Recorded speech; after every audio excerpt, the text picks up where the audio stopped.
Hola chicos, ¿cómo están? Soy la profesora Carolina Manríquez y hoy continuaremos trabajando con la técnica del dibujo.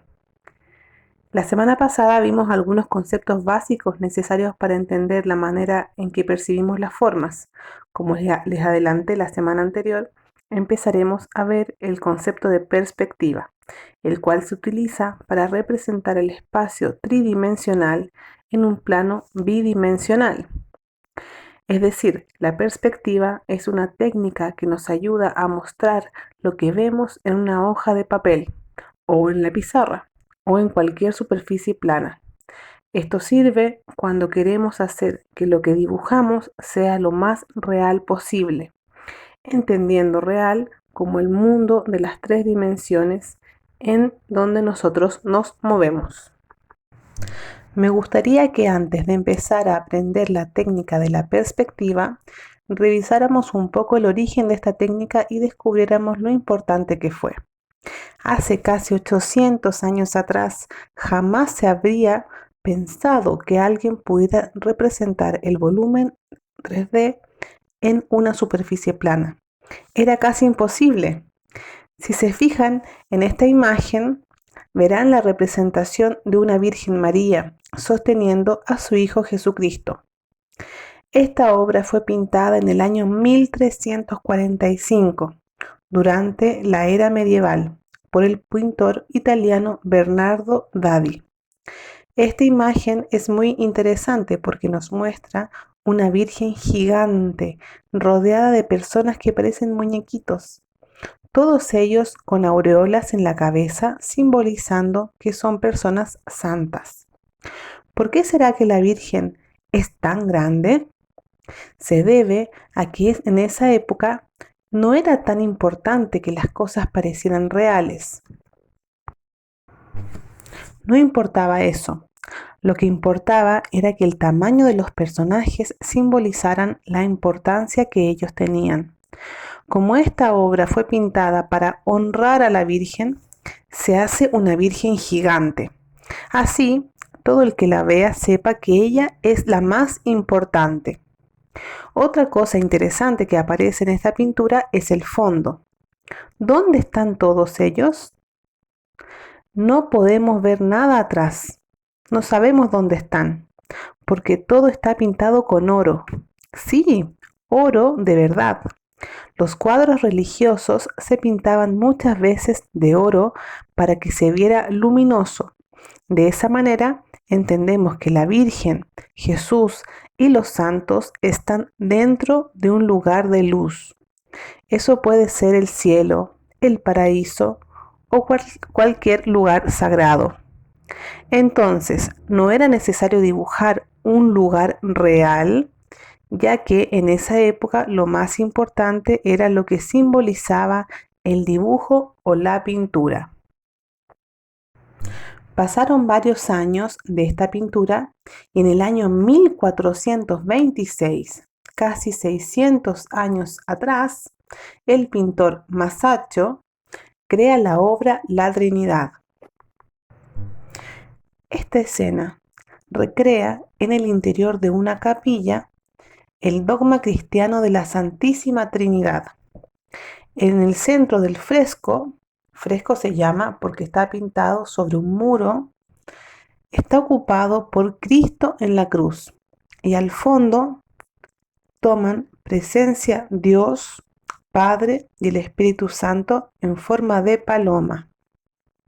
A los lados de los personajes principales se encuentran la Virgen María y San Juan, y situados un escalón por debajo de la capilla imaginaria, las figuras de los donantes, que son las personas que pagaron para que se pintara esta pintura, que al parecer eran miembros de la familia Lenzi. Para conseguir la profundidad que hace que parezca real a los ojos del espectador, de la persona que está mirando esta pintura, el pintor Masaccio se valió de un preciso cálculo matemático que le permitía reproducir a todos los personajes según su posición en el espacio. Igualmente, se sirvió de una compleja trama de líneas auxiliares que aún se distinguen debajo de las capas de color.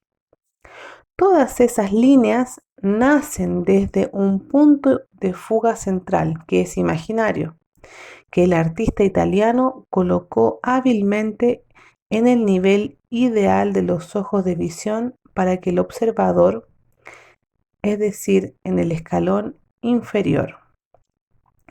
Al ver la obra de Masaccio, podemos saber exactamente dónde está ubicado Cristo, y si lo viéramos en su tamaño original, seguramente nos daría la sensación de que la pared en donde está pintada no es una pared, sino que sigue más allá en donde vemos la bóveda.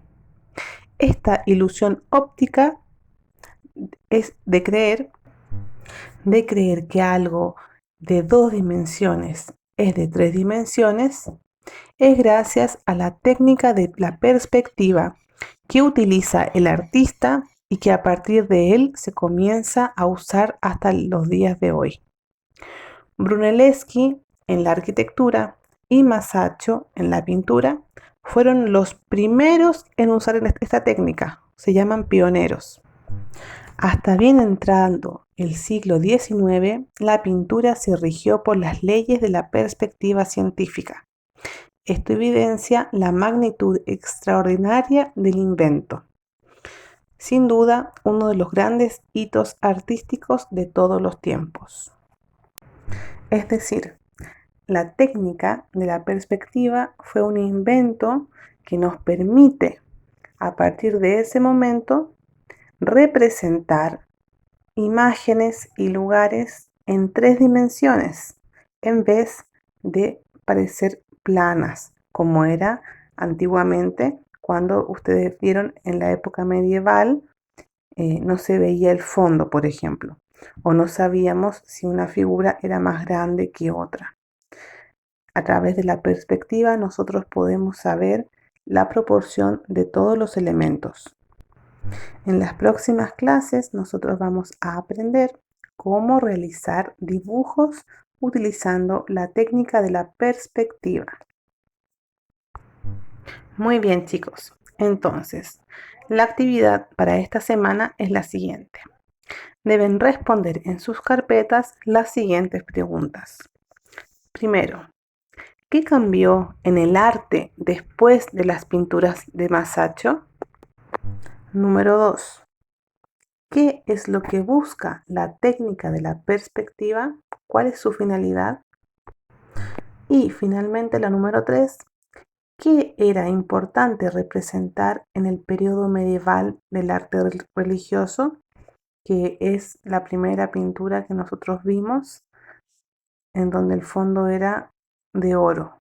¿Qué era más importante representar ahí? ¿Se acuerdan? Bueno, esa es la actividad para esta semana. Espero que les haya parecido interesante. Es bueno que nosotros entendamos un poquito de la historia del dibujo y de la pintura antes de aprender la técnica, porque de esa manera tiene más sentido para nosotros. Es algo que fue un invento que se desarrolló en una época específica del arte llamada Renacimiento y que la seguimos utilizando hasta el día de hoy.